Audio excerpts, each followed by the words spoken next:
Mes frères et sœurs, que Dieu vous bénisse abondamment et puissamment au nom de notre Seigneur et Sauveur Jésus-Christ.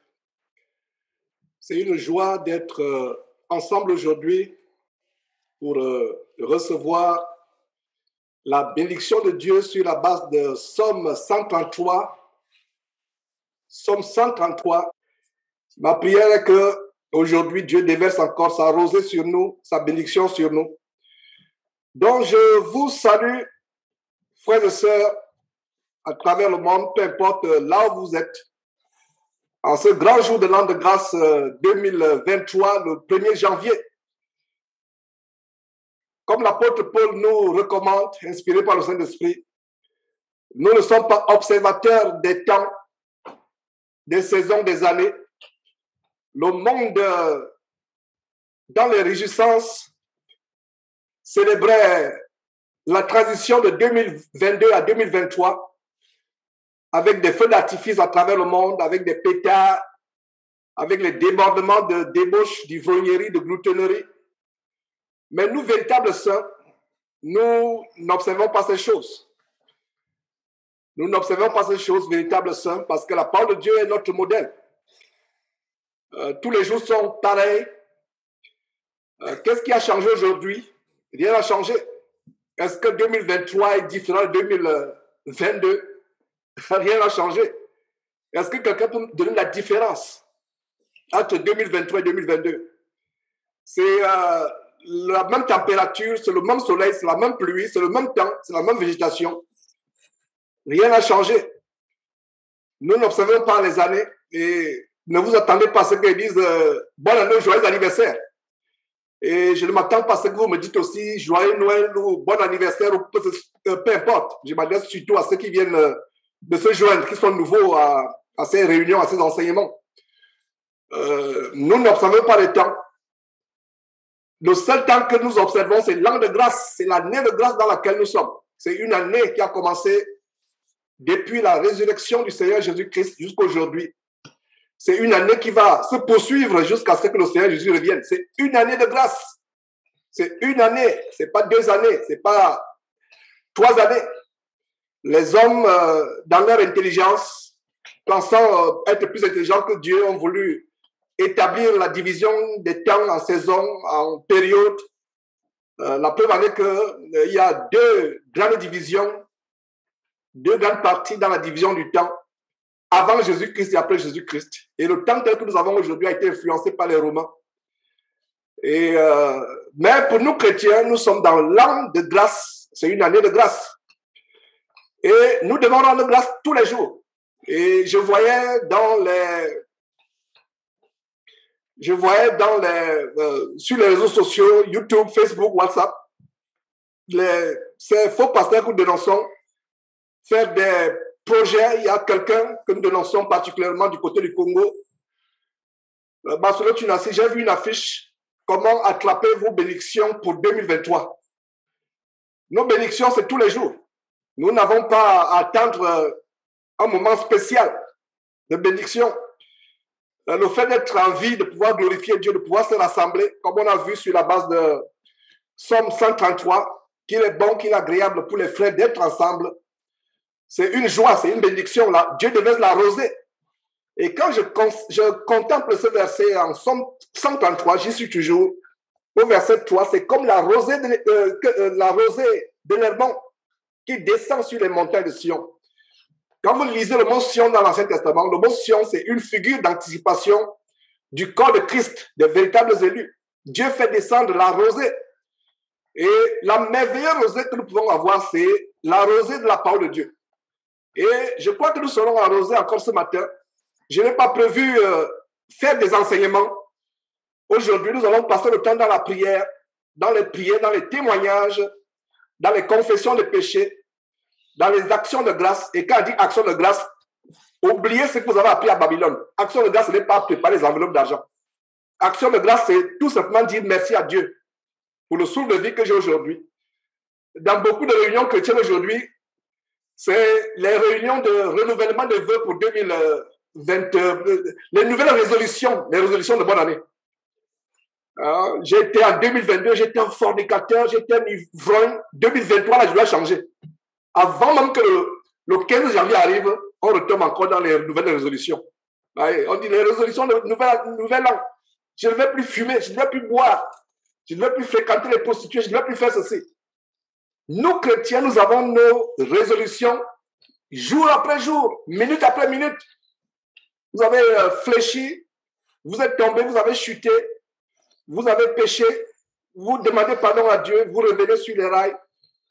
Ces gens qui attendent la fin de l'année pour faire les résolutions, je peux vous garantir que dès que le 15 janvier, même c'est loin, ils ont commencé le 31, ils se mettent, il y a les veilles de prières, les résolutions. Et vous avez suivi cette abomination de la traversée.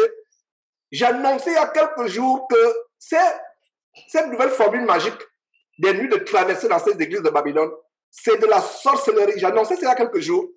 J'ai même partagé sur les réseaux sociaux, sur WhatsApp, sur le Facebook. Je disais, s'il vous plaît, partagez ça à vos connaissances. Je ne pensais pas si bien le dire. Je partageais cela et voilà comment, 2 jours après, 3 jours après, qu'est-ce qui se passe? Moins de 2 jours après cette réunion, après cette annonce, qu'est-ce qui se passe? Nous apprenons qu'il y a eu deux morts au moins et plusieurs blessés graves lors d'un accident de voiture, enfin de bus, un accident de circulation, un bus avec les fidèles de David Owion qui se rendaient justement dans ces soirées. Ils ont organisé un week-end de traversée. C'était un week-end de traversée. Et c'est terrible, mes frères et sœurs, ces choses. Nous annonçons, voilà comment les gens meurent, ils vont en enfer. Et si ces gens avaient suivi nos dénonciations, nos avertissements, et vous comprenez, une âme est tellement importante. Et pour ce qui me concerne, tout ce travail derrière ce ministère Jésus-Christ TV, ce n'est pas pour des foules. C'est pour une seule âme. Je peux passer 4 heures, 5 heures de temps à m'atteler pour une âme, une seule âme. Une âme qui meurt, qui va en enfer, c'est tellement... Parce que l'âme, qu'est-ce que... Le Seigneur Jésus disait, qu'est-ce qu'un homme donnerait pour son âme? L'âme est tellement précieuse. Et donc voilà, mes frères, je vous en supplie, soyons vraiment dans la joie pour aujourd'hui. Pour tous les jours d'ailleurs, le 1er janvier, ce n'est pas un jour spécial. Le 31 décembre, ce n'est pas un jour spécial. Tous les jours sont égaux. Nous devons rendre grâce à Dieu. Et voilà donc, nous allons commencer. Achille, est-ce que tu m'entends? Si tu m'entends, je suppose que tu m'entends comme tout le monde d'ailleurs, tout le monde m'entend. Et lève ce moment à Dieu et nous allons commencer. Selon que Dieu va nous inspirer, s'il te plaît. Bon, concernant devant le Seigneur, pas de ça, prions. Éternel Dieu, nous te bénissons, nous te rendons grâce, Seigneur, pour cette autre réunion que tu nous as donné d'avoir en ton nom. Seigneur, tu dis dans ta parole que là où 2 ou 3 sont réunis en ton nom, que tu es parmi eux. Merci, Seigneur, d'être parmi nous, de nous éclairer encore, de nous révéler les profondeurs de ta parole, afin que nous soyons davantage affermis, surtout dans ce temps de séduction, dans ce temps où nous vivons tout genre de séduction venant de l'ennemi. Merci encore, Seigneur Dieu, de nous avoir préservés, de nous avoir gardés à cette heure. Et surtout, Père éternel, que toute la gloire te revienne dans tout ce que nous allons faire. Sois béni, sois glorifié encore une fois de plus pour toutes choses et surtout c'est dans le nom puissant de notre Seigneur et Sauveur Jésus-Christ que nous t'avons ainsi prié. Amen. Amen, amen, amen. Pour ceux qui ne savent pas, Achille, c'est un bien-aimé frère du côté du Canada. C'est le berger, je vais dire l'un des bergers, il est en charge l'église du côté du Canada. Malgré son jeune âge, c'est un frère qui, depuis des années, m'a toujours béni, m'a fortifié, sa fidélité, sa sagesse, et incroyablement. Je ne sais pas si Achille pouvait être dans la chair, mon fils. C'est possible, je pense que c'est possible, oui. Parce que j'ai eu 54 ans il y a quelques jours, le 27 novembre. Donc, Achille, ayant 54 ans, tu pouvais être mon fils. Mais je rends grâce à Dieu de ce qu'un très jeune homme comme Achille, qui s'efforce à plaire à Dieu, nous ne sommes pas parfaits, ni moi, ni lui, ni personne, mais nous nous efforçons à plaire à Dieu. Je vois sa constance depuis des années. Et avant que je ne commence à enseigner ces choses, j'étais encore à Babylone, qu'Achille connaissait déjà certaines choses que j'enseigne aujourd'hui. Et donc, je rends grâce à Dieu. Et vous qui êtes au Canada, ne le méprisez pas parce qu'il est jeune. Et si vous le méprisez, c'est votre malheur. Et je tiens à dire ça publiquement ici. Je n'ai même pas prévu de dire ça. Je ne sais pas pourquoi je suis en train de dire cela. Rien ne sort de ma bouche par hasard. Rien ne sort de ma bouche par hasard. Je ne savais pas qu'il devait être connecté aujourd'hui. Donc, honorer ceux qui s'attellent à prêcher la parole de Dieu, à nous guider dans le Seigneur, et de la consolation pour de tels hommes, ne les méprisez pas. Mépriser quelqu'un qui est serviteur de Jésus-Christ, c'est mépriser le Seigneur Jésus-Christ. Et c'est avoir risque et péril. Donc, voilà. Merci Achille pour cette prière. Merci Seigneur Dieu pour cette réunion. Alors, nous allons faire ceci. Nous savons que les femmes doivent se taire dans les assemblées, mais de manière très exceptionnelle. Aujourd'hui, je permettrai aux sœurs de prendre la parole pour témoigner et témoigner avec l'autorisation de votre mari, si votre mari est chrétien, s'il est à côté de vous. S'il est chrétien, demandez l'autorisation de parler. Si votre mari est à côté de vous, demandez l'autorisation de parler. Et si lui-même peut témoigner à votre place ou si vous donne l'autorisation de parler, faites-le. Voilà quelques règles. Nous allons... je n'ai pas eu d'enseignement aujourd'hui. Disons, il y a des enseignements, mais je ne suis pas inspiré d'enseigner. Je dois enseigner. Je ne dois pas forcément enseigner tous les jours. Je dois enseigner selon que Dieu nous inspire d'enseigner. C'est une telle grande responsabilité de venir devant les frères, partager la parole de Dieu derrière ce ministère Jésus-Christ TV. Donc, quand nous ouvrons la bouche, c'est que nous sommes inspirés. Aujourd'hui, nous allons prier ensemble. Il y a beaucoup d'afflictions, des difficultés dans les familles. Il y a par exemple la sœur Emeline qui est connectée, je crois, qui a un souci avec ses enfants qui ont été arrachés par la justice. Il y a toujours le frère Emmanuel, je ne sais pas s'il est connecté, qui a toujours cette épine à la chair. Il y a d'autres parents d'ailleurs qui ne se manifestent pas, qui ont cette épine à la chair à cause des enfants remplis par l'esprit de démons qui leur causent des tribulations. Donc il y a toutes sortes de choses. Alors je vais permettre aux frères et sœurs de témoigner. S'il vous plaît, sœurs en Christ, n'exhortez pas. Limitez-vous à témoigner et soyez bref. Allez juste au point. N'exhortez pas. N'encouragez même pas. Donnez votre témoignage tout simplement. Je vais le faire de manière exceptionnelle aujourd'hui pour permettre aux uns et aux autres de le faire. Et j'encourage les églises locales. Je vous assure, j'aurais pu faire ces enseignements depuis le studio, les enseignements de dimanche, mais Dieu a mis dans mon cœur d'avoir une nouvelle version où j'enseigne la parole de Dieu en direct avec des frères, nous sommes là. Sinon, j'aurais pu faire. Ne pensons pas que ces réunions, ce sont des réunions d'église classiques. Non, ce ne sont pas des réunions d'église classiques. L'église doit être physique. Et je parlais d'Achille tout à l'heure, et Achille, il y a vraiment du travail par rapport à cela. Travaillons afin que les églises soient physiques, classiques. Je pensais pouvoir... le projet de venir au Canada, c'est toujours d'actualité. Mais nous ne savons pas ce qui va se passer en quelque temps. Remettons tout entre les mains de Dieu. Mais que vous soyez au Cameroun, en France, un peu partout, les églises doivent être physiques. Les églises doivent être physiques. Et voilà. Donc, avant de prendre un premier témoignage ou une première confession, c'est une réunion de prière, de témoignage aujourd'hui. Je parlais des résolutions de Nouvel An. Je vais commencer par là. Je vais prendre moins de 5 minutes par rapport à quelque chose. J'ai commencé par rapport aux résolutions de Nouvel An.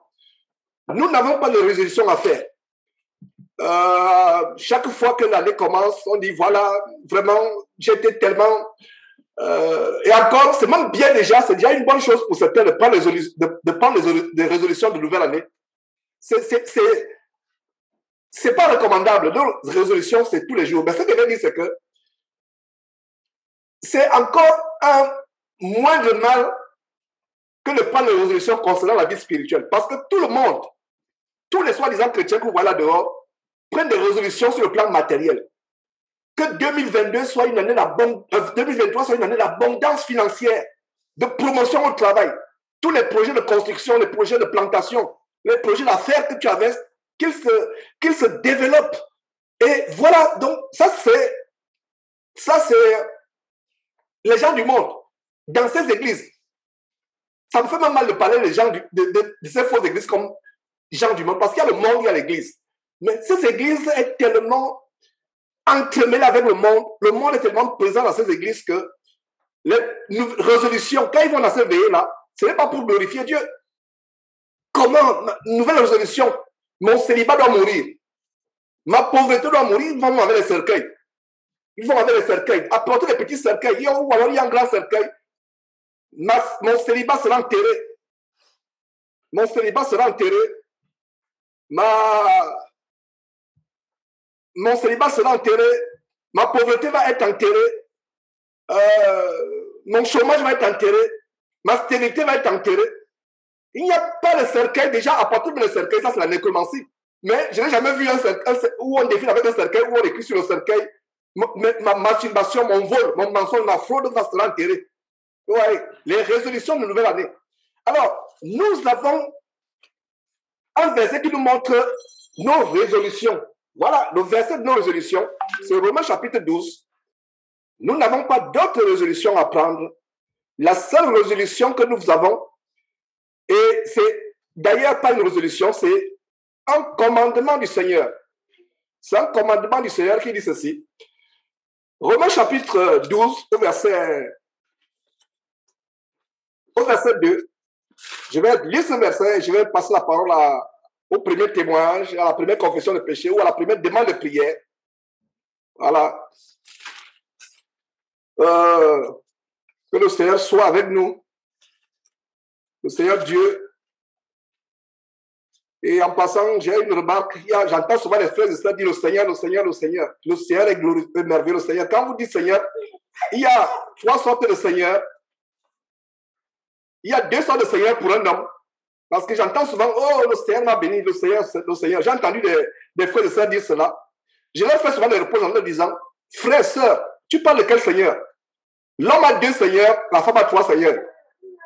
Les 2 seigneurs de l'homme, c'est qui? Le Seigneur Jésus-Christ et au-dessus du Seigneur Jésus-Christ, le Seigneur Dieu. La femme a 3 seigneurs. La femme mariée a 3 seigneurs. Je dis bien, la femme célibataire, veuve ou non mariée a 2 seigneurs, exactement comme l'homme. Une femme qui n'est pas mariée, qui est célibataire ou veuve ou je voulais dire divorcée, mais c'est un mot qui n'est même pas à prononcer parmi les vrais chrétiens, mais malheureusement, il y a certains qui sont convertis, certaines femmes qui sont converties étant divorcées déjà. Bon, c'est le passé. Mais une femme qui n'est pas mariée a 2 seigneurs comme tout homme. C'est-à-dire qu'il y a le Seigneur Jésus-Christ et le Seigneur Dieu. Maintenant, une femme mariée a 3 seigneurs. Un, son mari, plus bas. Et oui, j'ai dit son mari, Seigneur. Donc, quand une femme dit, par exemple, je rencontre à Dieu au Seigneur, je vais dire à cette femme mariée, tu parles de quel Seigneur? Ton mari, le Seigneur Dieu, le Seigneur Jésus-Christ. Donc, corrigeons notre langage. Donc, l'histoire, j'entends le Seigneur, le Seigneur, le Seigneur. Moi, les gens du monde, je remercie le Seigneur, je rencontre au Seigneur. Non. Parlons de manière distincte. Il y a 3 sortes de Seigneur pour une femme. Son mari est Seigneur. Ça vous choque, vous qui êtes nouveau sur cette trompette?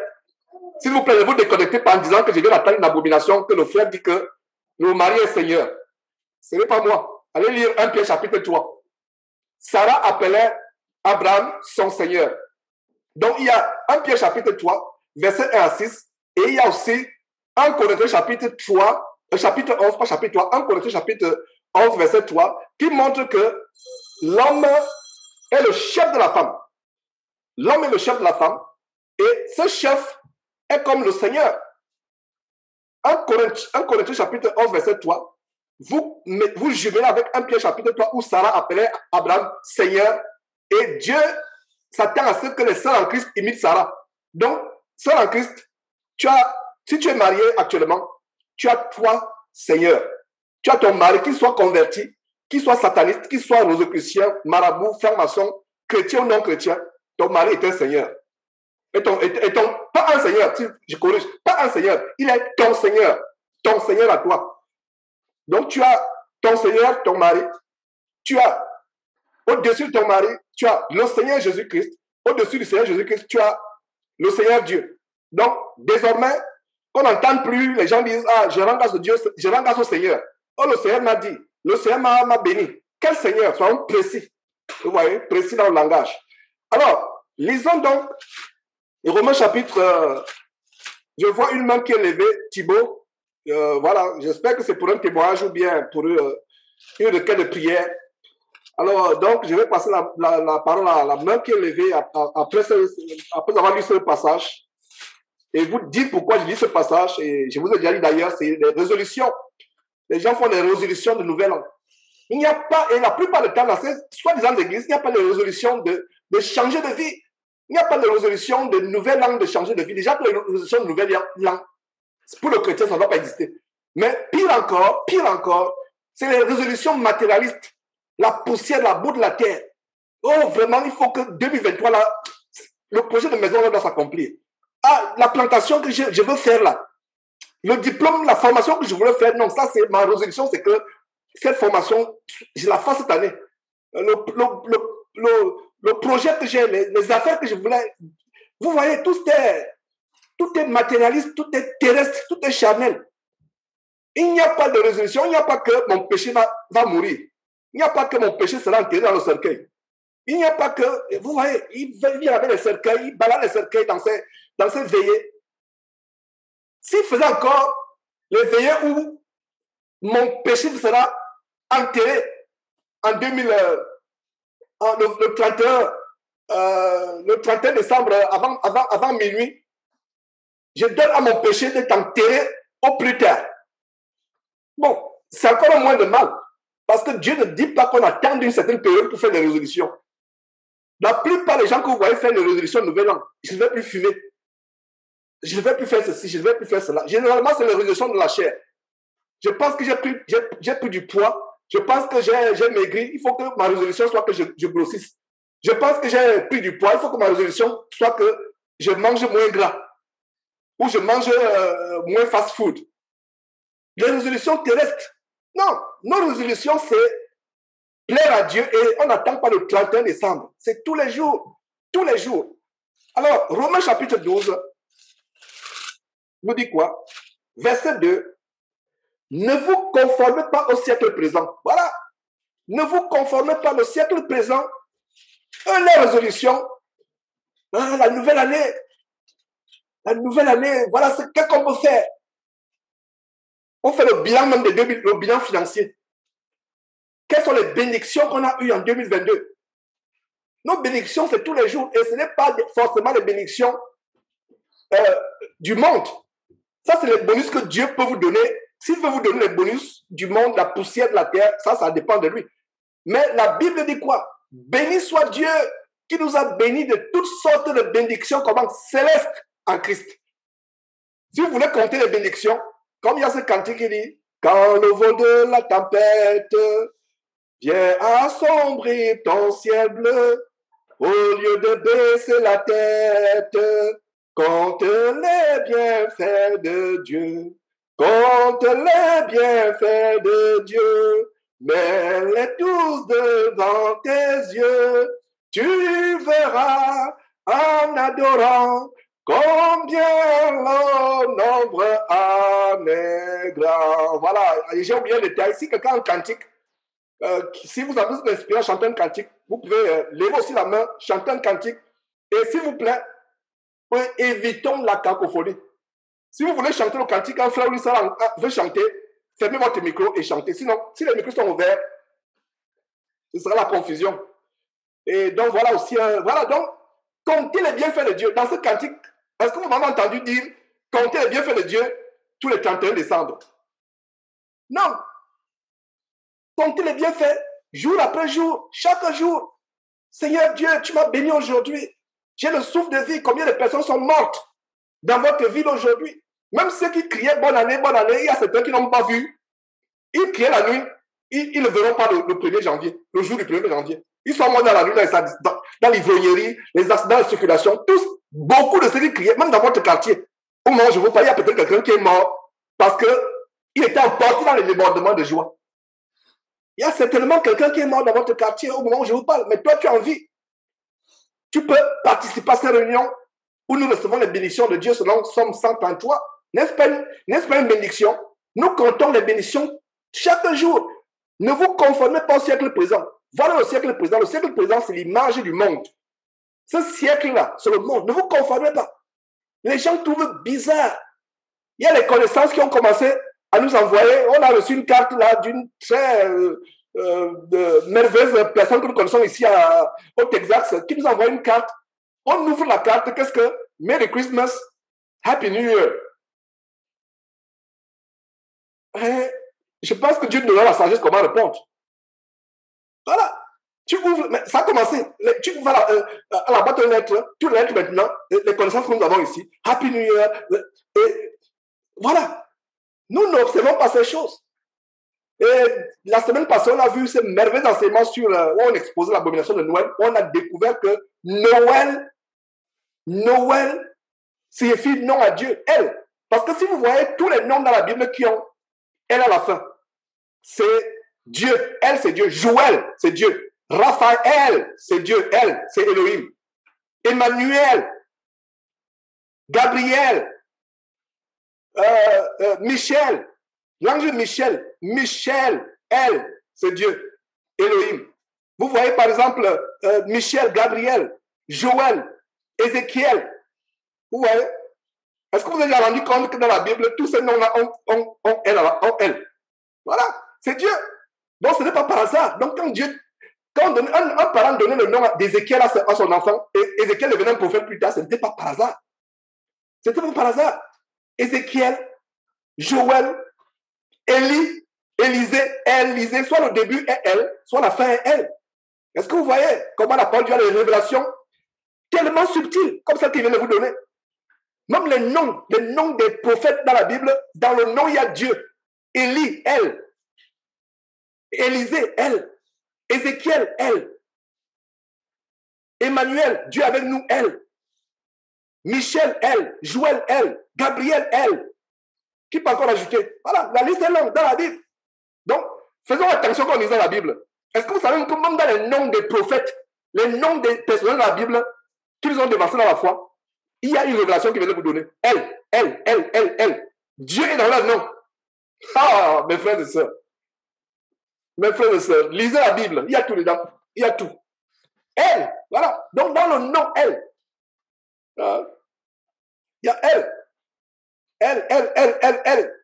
Voilà. Emmanuel. Donc, si tu as Raphaël, c'est que Dieu est dans ton nom. Nathanaël, elle. Joël, elle. Élisée, Élie. Voilà. Le mont Carmel. Le mont Carmel. Où Dieu s'est glorifié. En exposant plus de 400 prophètes. Dieu s'est glorifié au mont Carmel avec Élie.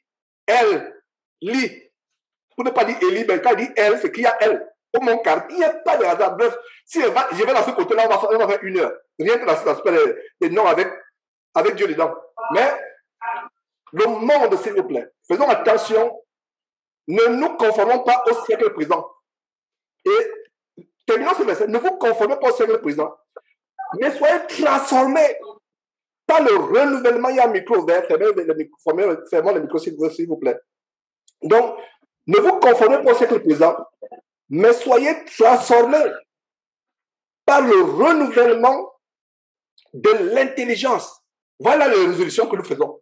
Et il n'est pas dit soyons transformés par le renouvellement de l'intelligence chaque année avec le but de traverser. Et je parlais justement des morts qu'il y a. Là, c'est un accident avec David Owior, le prophète bandit, vampire. Et il y a une vidéo justement que je n'ai pas pu publier parce que le temps me manquait. Une vidéo qui nous montre comment il allait à cette croisade-là. On a mobilisé 1200 policiers pour lui. 1200, la vidéo que je voulais publier, 1200 policiers pour lui, avec un cortège des voitures présidentielles. Lui, il allait avec le cortège, avec 1200 policiers, mais ses ouailles sont dans le séjour de mort actuellement, en direction pour l'enfer. Toujours, la Bible a traversé. Donc, mes frères, ce verset nous montre quoi? Renouvelons notre intelligence chaque jour. Thibaut, débloque ton micro, tu as la parole. Et après, Shahen. les deux mains qui sont levées pour l'instant. Je ferme mon micro.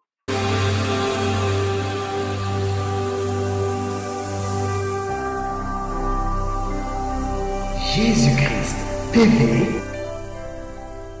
vous connaîtrez la vérité et la vérité vous affranchira.